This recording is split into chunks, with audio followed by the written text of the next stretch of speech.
नमस्कार दोस्तों, करना पाठशाला चैनल में आपका स्वागत है। दोस्तों आज हम क्लास 10th का एक चैप्टर जो लिए है सांख्यिकी, ठीक है ना। सांख्यिकी से 10 नंबर का क्वेश्चन पूछता है, जिसमें ऑब्जेक्टिव और सब्जेक्टिव दोनों मिलाकर 10 नंबर का पूछता है। तो हम इस चैप्टर से जो माध्यमादिका बोलक जो है इससे हम कुछ क्वेश्चन बताएंगे और कॉन्सेप्ट आप समझ लेते हैं तो आपको किसी भी क्वेश्चन को देखते ही आंसर मार देंगे।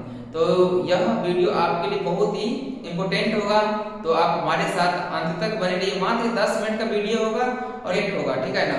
तो आप हमारे साथ बने रहिए। तो स्टार्ट करते हैं। सबसे पहले कॉन्सेप्ट समझ लेते हैं तो कोई दिक्कत नहीं होगा। तो सबसे हमने दो क्वेश्चन ले रखे हैं, ठीक है ना। हमने दो क्वेश्चन ले रखे हैं, इसमें ये पूछा हुआ क्वेश्चन ऐसा नहीं है कि हम अपना मन से बता रहे हैं, ये पूछा हुआ क्वेश्चन है, आप समझ लेंगे बहुत। ये क्वेश्चन जो है, पहला क्वेश्चन देख लीजिए। पहला क्वेश्चन हमारा क्या है? पहला क्वेश्चन हमारा है 2, 4, 6, 8, 10 और 12। इसका क्या कहता है? माध्य निकालने के लिए। इसको माध्य इस प्रकार आपको क्वेश्चन देता है, कुछ भी दे देगा, इस संख्या देगा तो कोई और संख्या दे देगा, अब उसको कहेगा माध्य निकालिए। तो कैसे माध्य निकालेंगे ये देखिए। तो माध्य निकालने का एक फार्मूला होता है, याद रखना है। माध्य निकालने का एक फार्मूला होता है, माध्य बराबर होता है कुल पदों की योग बटा कुल पदों की योग बटा कुल पदों की संख्या। कुल पदों की योग बटे क्या हो जाएगा? कुल पदों की संख्या। ठीक है दोस्तों, माध्य बराबर ये हमारा फार्मूला होता है, ठीक है ना। कुल पदों की योग बटा कुल पदों की संख्या। तो माध्य बराबर क्या हो जाएगा हमारा? कुल पद मतलब माध्य बराबर कुल पदों की योग। तो कुल पद मतलब संख्या हमारा कौन कौन सा है? 2, 4, 6 प्लस 8 प्लस 10 12। ये हमारा संख्या है ना। नीचे में कुल पदों की संख्या कितना पद है? 1, 2, 3, 4, 5, 6 पद है ना। यहां तक आप समझ गए होंगे। आगे देखिए, बहुत ही इजी होगा दोस्तों, आसानी से आप क्वेश्चन सॉल्व कर पाओगे। तो 2 प्लस 4 कितना? 6 प्लस 6 12, 12 8 20, 20 और 10 30, 12 कितना हो गया? 42। ये हमारा जोड़ने पर 42 हो जाएगा। नीचे कितना है? 6 हो गया, ठीक है। आप इसको काट दो, कितना निकल गया? 7। हमारा माध्य बराबर कितना आ गया? माध्य बराबर हमारा आंसर 7। यही हमारा हो गया आंसर, ठीक है दोस्तों। यही हमारा इसका हो गया आंसर। आंसर इससे कितना हो जाएगा? 7 हो जाएगा, ठीक है। माध्य बराबर कितना हो गया? 7। तो है ना आसान बहुत। तो सबसे पहले हमको क्या देखना है? माध्य का फार्मूला याद रख लेना है कि माध्य बराबर क्या होता है। माध्य बराबर आपको ये फार्मूला याद रख लेना है, ठीक है। माध्य बराबर होता है कुल पदों के योग बटा कुल पदों की संख्या, ठीक है। या तो आप ये भी पूछ सकते हैं कुल चरों की योग बटा कुल चरों की संख्या, ये भी पूछ सकते हैं। या पद दे दे, चर दे दे, कुछ भी दे दे, आपको इसे भटकना नहीं है। ऊपर में कुल पद या कुछ भी दे, सभी का जोड़ होगा और नीचे में उसका संख्या होगा, जितना भी दिया रहेगा उसका संख्या हो जाएगा, ठीक है।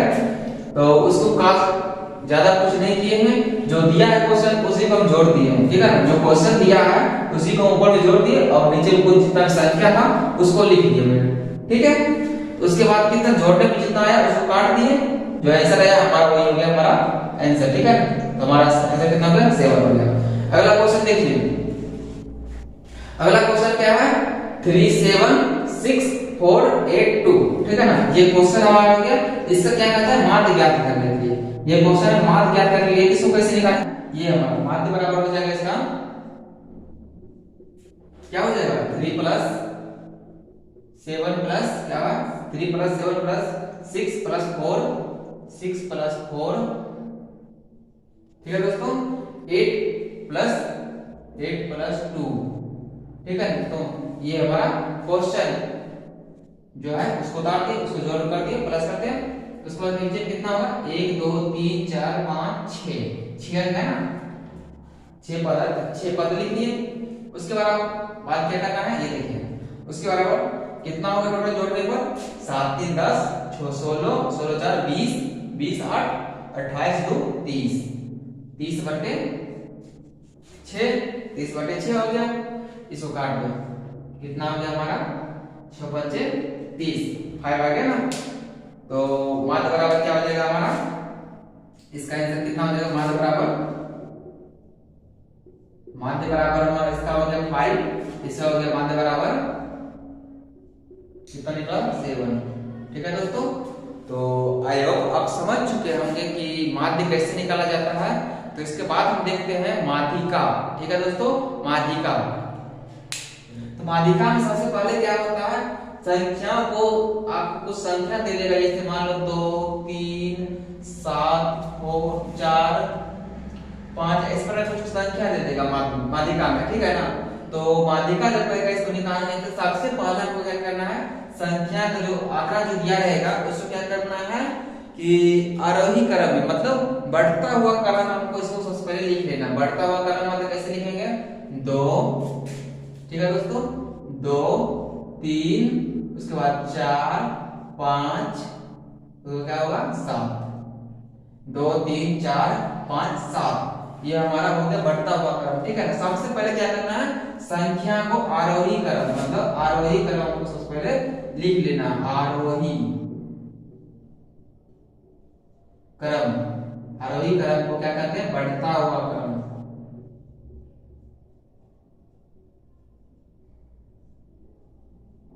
मतलब बढ़ते क्रम या बढ़ता क्रम, बढ़ता हुआ क्रम। ठीक है ना। इस प्रकार हो गया, ये हमारा हो गया आरोही क्रम। आप यहां समझ रहे हैं। तो क्वेश्चन हमने कुछ ले रखे हैं, इसको कैसे बनाएंगे ये देखिए। सबसे पहले ये क्वेश्चन जो है हम आरोही क्रम में लिख चुके हैं। ठीक है ना, आरोही क्रम में लिख चुके हैं, इसको कोई लिखने का जरूरी नहीं है, ऐसा आपको सारा लिखना है। तो क्या करना है?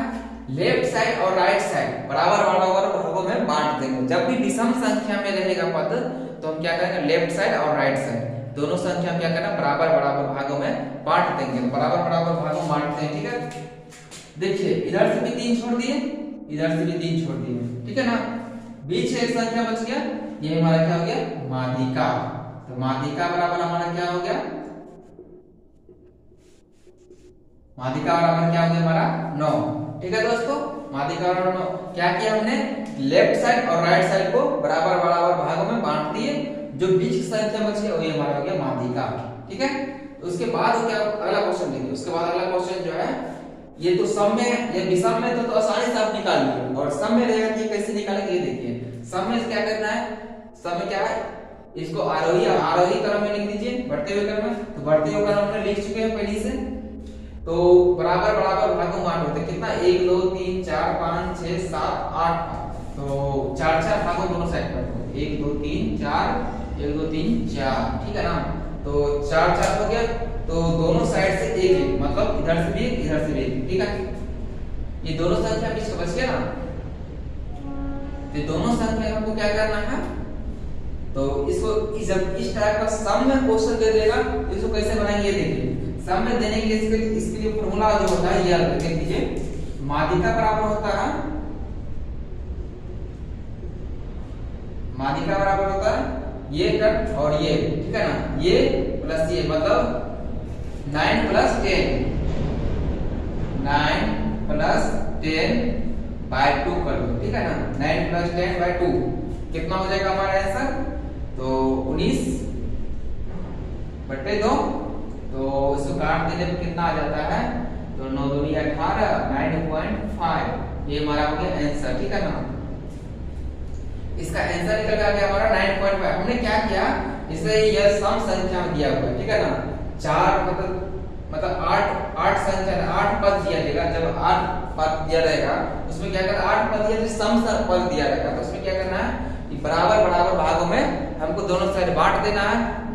एक लेफ्ट साइड एक राइट साइड से बराबर बराबर भागों में सब संख्या बांटेंगे। तो एक इधर से और एक इधर से, राइट साइड से बीच का अंक जो है हमने ले लिया। क्या किए? 9 और 10 को ले लिए। ठीक है ना।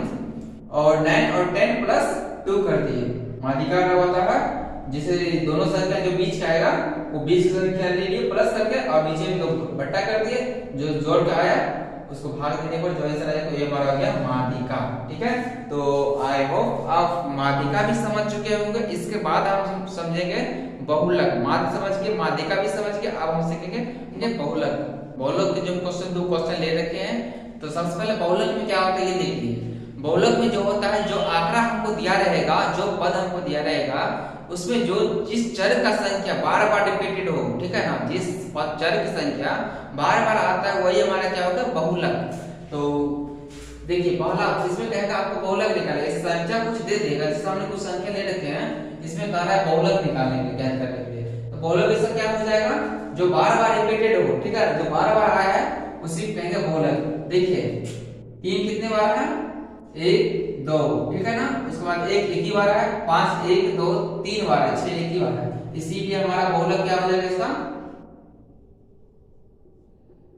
बहुलक कितना हो जाएगा, 5 हो जाएगा। ठीक है ना, जो संख्या अधिक बार आता है उसी कहेंगे बहुलक। अगला देखिए इसका बहुलक क्या हो जाएगा, आप कमेंट में जरूर बताइए इसका बहुलक क्या हो जाएगा, आप कमेंट में बताइए। ठीक है दोस्तों, अब हम सीखेंगे परिसर। परिसर में क्या होता है ये देख लिए, कंपटीशन लेवल में पूछता है इससे क्वेश्चन। तो देखिए परिसर, और 10th में भी पूछ लेता है, तो कभी कभी पूछ लेता है परिसर के बारे में, तो परिसर भी कुछ बता देते हैं, इससे कॉन्सेप्ट क्लियर हो जाएगा, तो बाद में दिक्कत नहीं होगा, ताकि इससे क्वेश्चन आ भी जाता है किसी प्रकार का कोई दिक्कत नहीं होगा। तो आप देखिए परिसर में क्या होता है ये देखना है कि सबसे बड़ी संख्या देखना है, बड़ी सबसे बड़ी संख्या को सबसे छोटी संख्या हम क्या करें, सबसे छोटी संख्या को माइनस कर देना है। तो परिसर बराबर होता है, याद रखना है, आपको याद रखना है परिसर।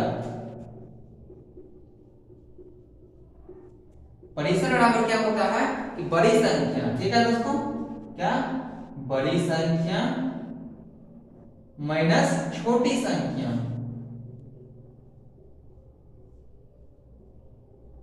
ठीक है दोस्तों, बड़ी संख्या माइनस छोटी संख्या, इससे हमारा क्या परिसर निकालेंगे, तो क्या निकालेंगे, तो बड़ी संख्या हमारा कितना, बड़ी संख्या बराबर क्या हो जाएगा 6, और छोटी संख्या, छोटी संख्या बराबर क्या हो जाएगा हमारा 1 हो जाएगा। तो परिसर बराबर क्या हो जाएगा हमारा, परिसर बराबर क्या हो जाएगा 6 माइनस 1 बराबर कितना हो जाएगा 5। ये हमारा हो गया परिसर बराबर 5।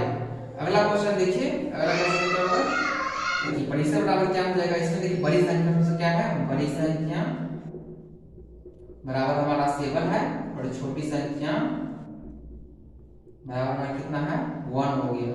ठीक है, तो परिसर बराबर हो जाएगा हमारा, परिसर बराबर हमारा हो गया 7 माइनस 1। ठीक है दोस्तों, कितना हो जाएगा हमारा आंसर 6। तो आज हमने बताया है माध्यिका, बहुलक, ठीक है ना, उसके बाद लास्ट में परिसर। तो अगला वीडियो जो हमारा आएगा वो हमारा हो जाएगा त्रिकोणमिति से लॉन्ग क्वेश्चन कर लाएंगे। ठीक है ना, लॉन्ग हो जाएगा, शॉर्ट भी लाएंगे, लॉन्ग शॉर्ट दोनों लाएंगे। तो आप हमारे साथ हमेशा बने रहिए और चैनल को सब्सक्राइब कर लीजिए, बेल आइकन को दबाना ना भूलें, ताकि हर एक नए नए वीडियो को नोटिफिकेशन आप तक पहुंचते रहे। तो आज के लिए इतना ही, जय हिंद।